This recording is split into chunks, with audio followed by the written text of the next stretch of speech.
Dans l'épisode de Demain nous appartient du mercredi 9 mars 2022, Christelle, Ariane Séguillon, et Sylvain, Arnaud Henriette, vont passer le week-end dans un château. Charlie, Clémence Lassalas, en profite pour inviter François, Emmanuel Moir. Au départ, le professeur de lettres se sent un peu mal à l'aise, mais il finit par se détendre et partage un moment intime avec sa petite amie. Sur l'oreiller, François et Charlie s'avouent mutuellement qu'ils comptent beaucoup l'une pour l'autre. Plus tard, Charlie tente de faire le dîner mais échoue.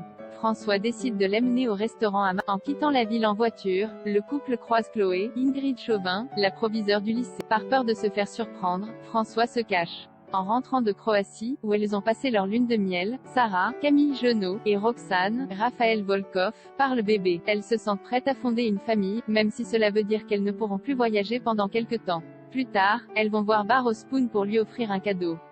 Maintenant qu'elles sont mariées et que leur lune de miel est passée, le jeune homme leur demande quels sont leurs projets. Sarah et Roxane lui avouent qu'elles songent à fonder une famille, mais qu'elles ne savent pas encore comment elles vont s'y prendre. Elles ont pensé à demander à un couple d'hommes ou à un donneur anonyme, mais n'ont pas encore pris leur décision. Au commissariat, Sarah et Roxane confient à Aurore, Julie de Bazac, qu'elles aimeraient tomber enceintes en même temps. Aurore leur rappelle qu'avec la procréation médicalement assistée, elles ont des chances de faire des grossesses multiples. Ces mots découragent quelque peu les jeunes mariés. De retour chez elles, Sarah et Roxane font un tableau pour déterminer laquelle d'entre elles portera leur enfant.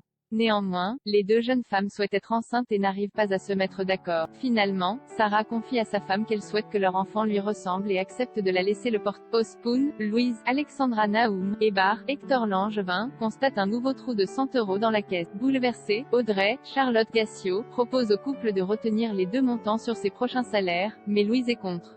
Elle lui demande simplement d'être plus vigilante à l'avenir lorsqu'elle est responsable de la caisse. Lilian accuse Cédric d'avoir renversé Nord au commissariat. Irène, Thaïs Kirby, demande à voir Lilian, Sylvain Le Gall, mais Martin, Franck Monsigny, l'informe que la procédure ne l'y autorise pas.